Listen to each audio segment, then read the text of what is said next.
स्थूल पदार्थ की इच्छाएं तो छूट गई, फिर पहले रह गया ऊपर जाने का, यानी सूक्ष्म विचारों का। जिस तरह से समुद्र में से सूरज पानी खींच के पाप की सूरज में ऊपर ले जाके बादल बना देता है, और वो जब बादल टकरते हैं तो वहां से बिजली चमकती है और गरजती है। ऐसे ही जब हम त्रिकुटी में जहाँ में हाथ अभ्यास करते हैं, तो जब गुरु की मूर्त प्रकट हो जाती है तो वहां बादल गरजते हैं। कोई बम बम कह देता है, कोई शिवोम कह देता है, कोई उसको वागुरु कह देता है, उसका कोई नाम नहीं। वो आवाज को, उसकी शक्ल को बयान करने के लिए मुख्तलिफ लफ्ज बयान किए गए हैं। समझ गए मेरी बात को? मैंने क्या तुम लोगों से कहा? तो जब वहां आदमी जाता है तो लाल रंग का सूरज प्रकट होता है। क्यों लाल रंग क्यों होता है? अगर मैं किसी चीज को जोर से पकड़ूं तो मेरे मुंह में लाली आएगी कि नहीं आएगी? तो जब तुम मूर्त बनाते हो, मूर्त का बनाना आसान नहीं है। अपने अंतर में मूर्त का बनाना आसान नहीं है। तो जब तुम जोर लगाते हो तो जो बारीक बारीक नाड़ियां हैं, इसमें से लाली नजर आती है। जिस तरह से जहां जोर लगाने से मेरे मुंह पर लाली आ गई, ऐसे तुम्हारे मन के अंदर लाली होती है। इस मुकाम का नाम है ऊ। आ ऊ मां। तुम्हारे मन के अंदर ख्याल पैदा होता है, ठहरता है, फिर वो खत्म हो जाता है। वो तीनों जब इकट्ठे हो जाते हैं, तीनों के इकट्ठे करने का नाम है त्रिकुटी। इसमें क्या होता है? इंसान की बुद्धि और विवेक बढ़ जाती है। जो आदमी यहाँ अभ्यास करता है उसका विज्ञान बढ़ जाता है। जितने बड़े बड़े साइंसदान हैं तुम देखोगे, ये सब यहीं ध्यान करके बैठ के नई नई रिसर्च पैदा करते हैं। नहीं समझ में आती है? ऐसे ऐसे खैर, तो त्रिकुटी का मुकाम यह है, समझ आ जाती है। आगे लाले ओ शादे में आई, ये सूरत देख देख हरे शाही। वहाँ आदमी को, मैंने आपको बोला लाल रंग क्यों पैदा होता है, ऐसे होता है। आगे गुर ने धारा लाल स्वरूप, श्रुति संयुक्त तरलोके भूप। वो जिस तुम किसी का भी ध्यान करते हो, अरे दीवानो सच कहता हूँ तो ऊंचा बोलता हूँ, आप समझिए। जो गुरु का रूप तुम्हारे अंदर प्रकट होता है, मैं तो होता नहीं, वो तुम्हारा अपना ही मन है। सिर्फ इसी एक बात को पर्दे में रख करके इंसानी नस्ल बच गई। जिस रूप को तुम ध्याते हो, मुसलमान अली का बनाते हैं या अपने मुर्शिद का बनाते हैं, तुम अपने अपने गुरु को बनाते हो। न कोई अली आता है तुम्हारे अंदर, और न बाबा फकीर आता है, तो न महर्षि शिवरात लाल आया, न कोई आया। ऐ भूले हुए इंसान, तेरा अपना ही मन वो भूल में है। मेरे ज़िम्मे हुक्म है तालीम को बदल जाना, मैं इसको आसान किए देता हूं। क्यों? हम भोले भाले गृहस्थियों को इन मजहब वालों ने और पंथ वालों ने बेवकूफ बना के लूटा है। हम भोले भाले जीवों को अज्ञान में आकर लूटा है। मेरे ज़िम्मे ड्यूटी है, तू तो आया नरदेही में तर फकीर का भेसा, दुखी जीव को अंग लगाकर ले जा गुरु के देशा। तीन ताप से जीव दुखी हैं, निबल अबल और अज्ञानी। तो मैं तीनों का अज्ञान का इलाज तो मैं बता रहा हूं। अब तुम निबल हो, वो क्यों हो? क्योंकि विषय वकार का जीवन है। हम अपने आप को हिंदू कहते हैं, हिंदुओं में दस्तूर नहीं है 24-25 साल तक ब्रह्मचारी रखो। तुम जितने नौजवान बैठे पूछो तुमने ब्रह्मचारी रखा? दिलों से पूछो, अपने अपने दिलों से तुमने क्या कुछ किया हुआ है, स्कूल लाइफ में क्या किया हुआ है, लड़कियों ने क्या किया है, लड़कों ने क्या किया हुआ है। सोचो, मैं गलत कहता हूं तो मुझे कहो। तो मैंने तालीम को बदला कि सबसे पहले बच्चों को मानसिक और शारीरिक ब्रह्मचर्य की तालीम दो। आजकल को एजुकेशन, सिनेमा, थिएटर, इन्होंने हमको बर्बाद कर दिया। जिन शख्सों ने, जिन औरतों ने बचपन में अपने ब्रह्मचर्य को खोया या ज्यादा पैसा कमाया, उनको या डॉक्टर लूटेंगे या मेरे जैसे साधु लूटेंगे। बस सच्ची बात बता दी। मैं शायद अगले साल आऊं या ना आऊं मुझे पता नहीं। तो वास्ते I am discharging my duty interested to me by my spiritual father. उस फर्ज को पूरा किए जा रहा हूं जो दाता दयाल ने मुझ पर लगाया, या जिस काम के लिए मैं आया। मेरे ग्रह ऐसे हैं, मेरी हाथ की लाइन ऐसी है। ये जो मुझे इज्जत मिलती है, मान मिलता है, मेरे इस कर्म से नहीं है। These are my past karma, पिछले जन्मों के मेरे कर्म हैं। आप समझ रहे मेरी बात को? मैंने क्या कहा है आपको? तो त्रिकुटी ये है, आगे त्रिकुटी के आगे आता, पढ़ो, सुन पढ़ो।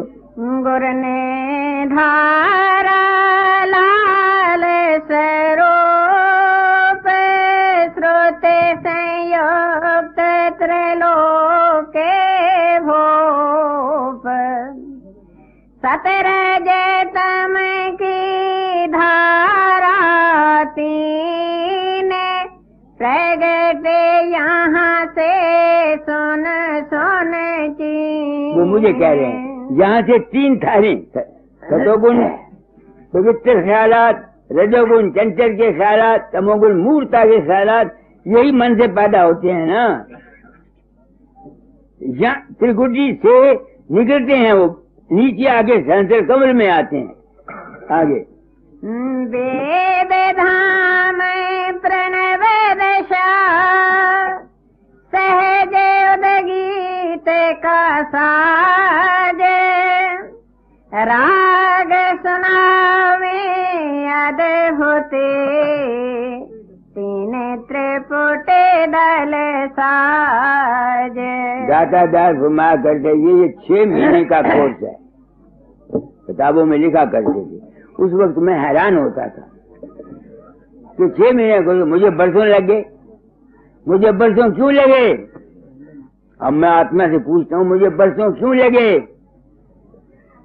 क्योंकि मैं गुरु को बाहर समझता था कि वो लाहौर में बैठे हुए हैं या धाम में बैठे हुए हैं। नहीं समझ में तुम्हारे आती है? तो ये काम जो मुझको दिया था, पिछले जमाने में इतना साफ कहने का दस्तूर नहीं था। क्यों नहीं था?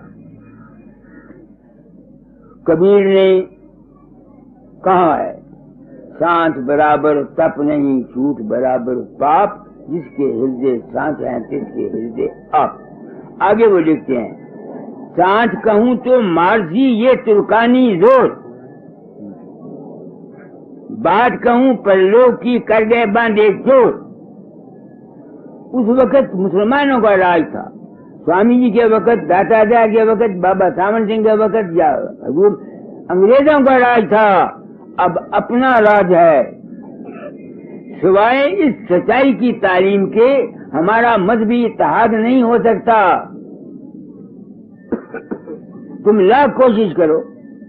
महात्मा गांधी ने चित्राताएं जोर ला लिया, रोचक बात बता करके पब्लिक को सुराज ले दूंगा। हिंदू मुसलमान इकट्ठे हो गए, जो रूट काज था उसको दूर नहीं किया। नतीजा क्या निकला? 1947 में हिंदुओं ने मुसलमानों के सिर काटे और मुसलमानों ने हिंदुओं के सिर काटे। काटे कि नहीं काटे?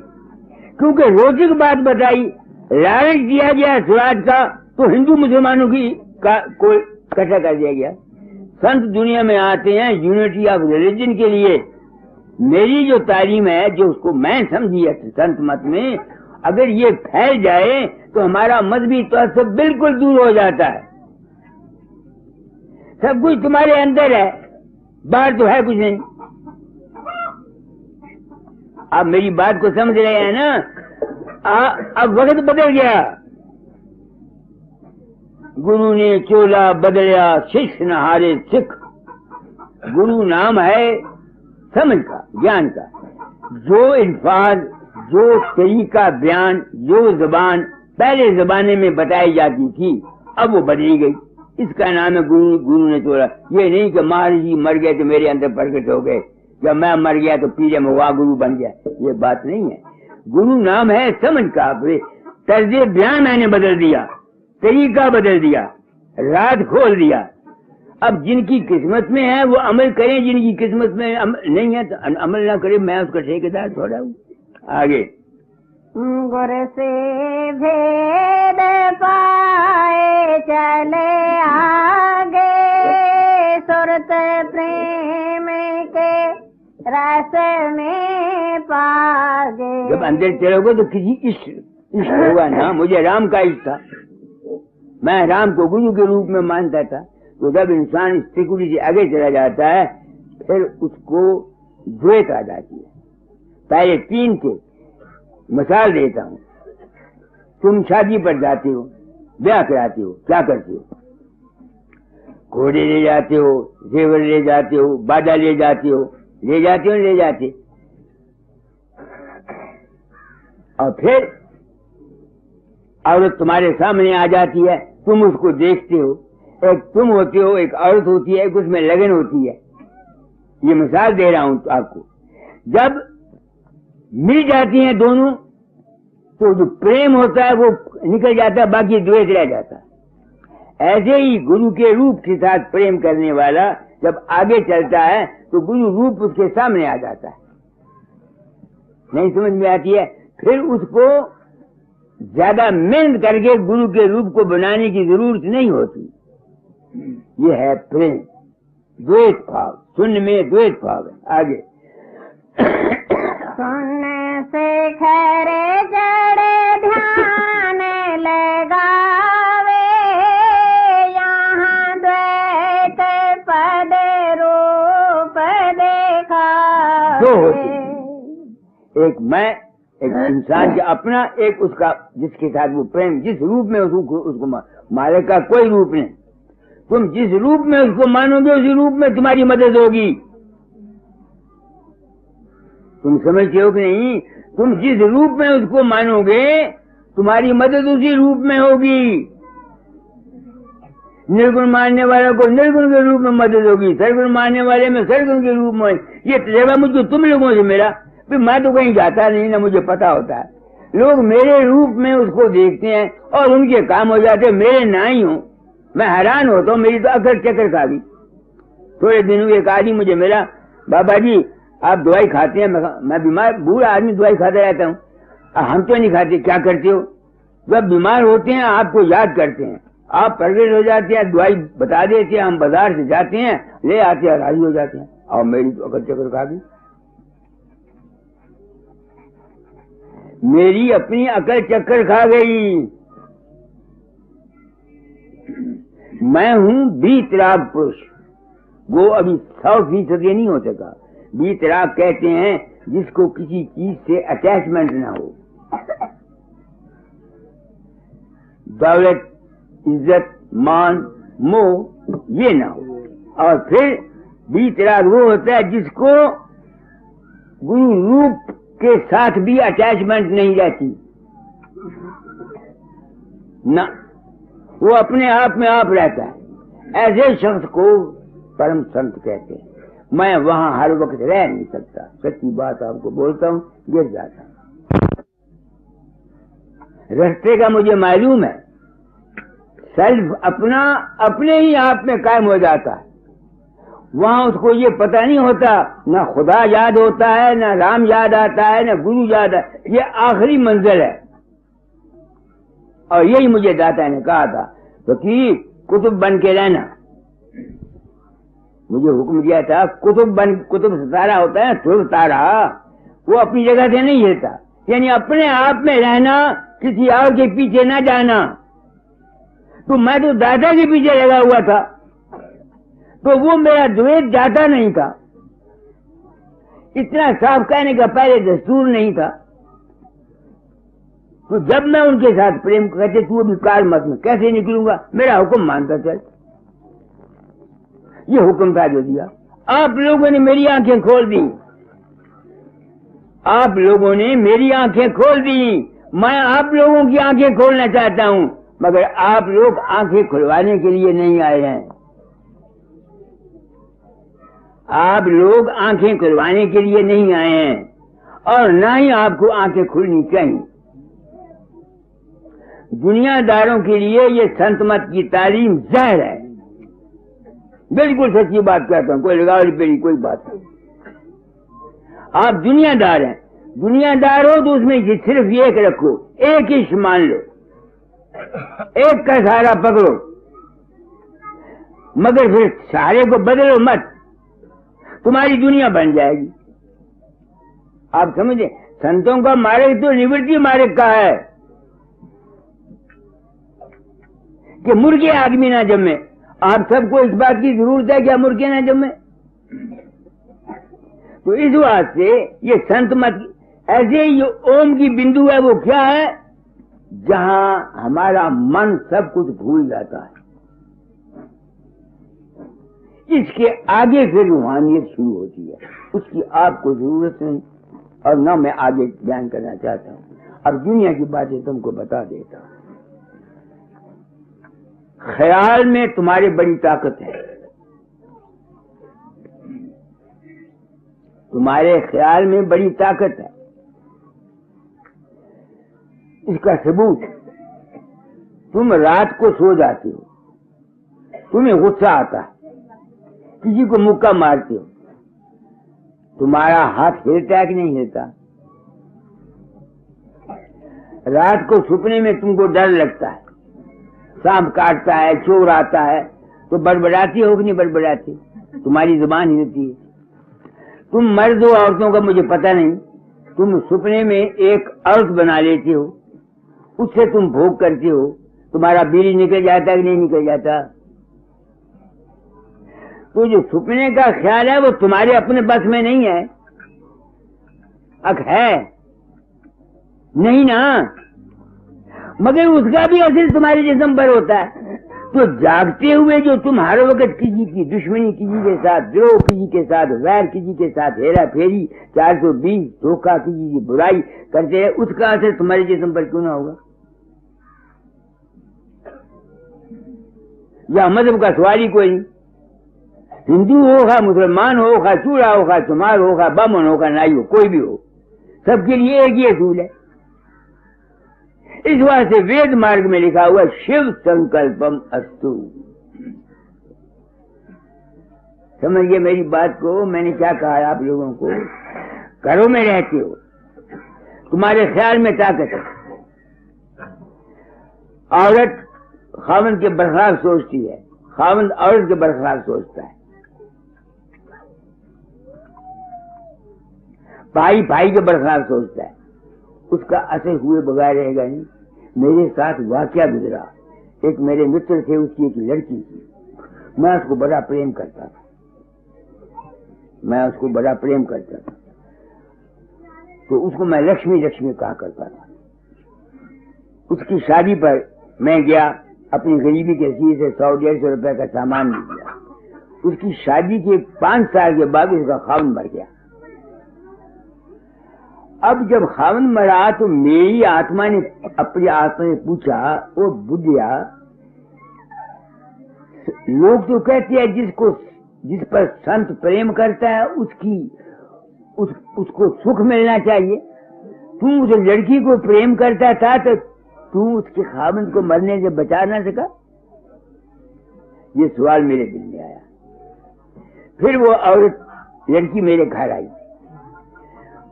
गबरा में है। मैंने कहा बेटी एक बात का जवाब दो, सच्ची सच्ची बात बता देना। कहने क्या? शादी के बाद तुम्हारे दिल में तुम्हारे खावन के मतलब कैसे ख्यालात उठते थे? तुम समझते मेरी बात को? वो रो पड़ी। कहीं पिताजी मैंने आपके सत्संग सुने हुए हैं, मेरे दिल में ख्यालात ठीक नहीं।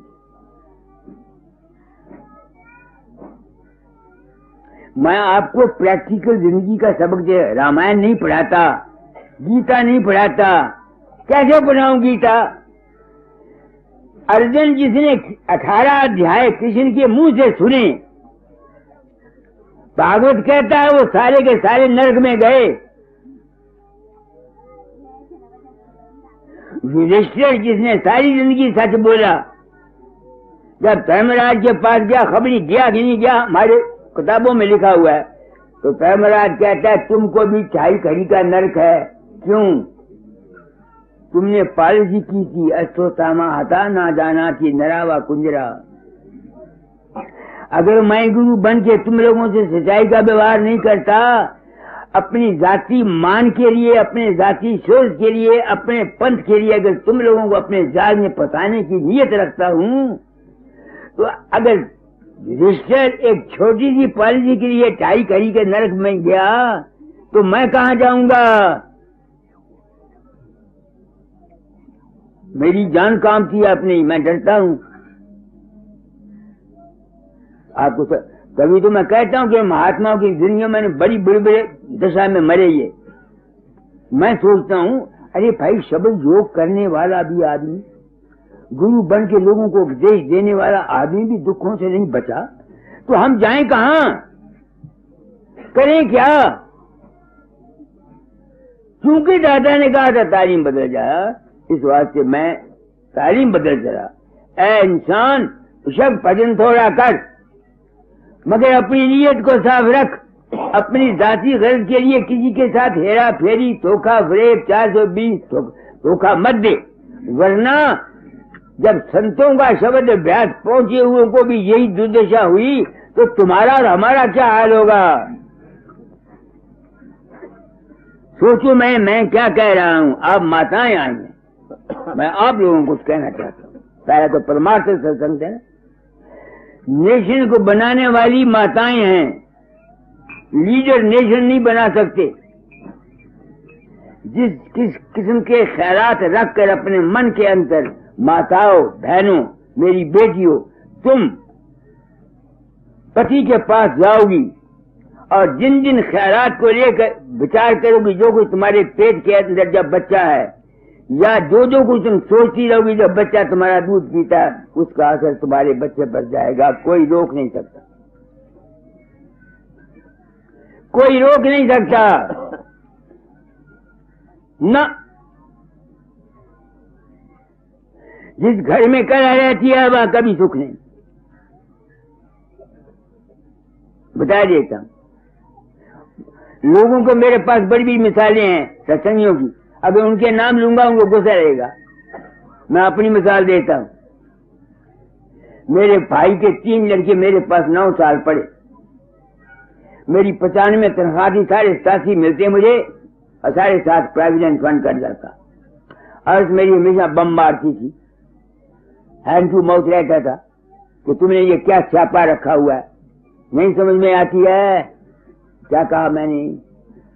और मैं औरत को कहा करता था कि तेरा ख्याल तुझको तकलीफ देगा। और वही हुआ। जब मैं मकान बनाने लगा तो मेरे दामाद आया, उसने नक्शा खींचा, उन्हें कहा ऐसा मकान बनाओ तेरे 2 लड़कियां बराबर बराबर बांध रहे हैं। मैंने कहा तू ये शुक्र करके एक बच जाए। औरतों को सजा कब मिलती है? जब या उनके बच्चों को तकलीफ हो या उनके पति को तकलीफ हो। वो क्यों मिलती है? कुछ प्रारब्ध कर्म, कुछ इस जन्म के कर्म। बात मैं बिल्कुल साफ कह रहा हूं, कोई जगह मैं किताबी इल्म नहीं जानता। मेरी औरत सेल्फ रिस्पेक्ट वाली औरत थी। अगर सास ने या सवरे ने या कभी मैंने या देवर ने कोई बात उसको कही हो, उसको भूलती नहीं, कहती कुछ नहीं, हिम्मत दिल में रखती थी। तो मैं उसे हमेशा कहा करता था, पार्वती तू ये दिल में ख्याल रखती है, तुझे तकलीफ होगी किसी उम्र में। और वही हुई, सारे पूरे 7 साल चारपाई पर पड़ी रही।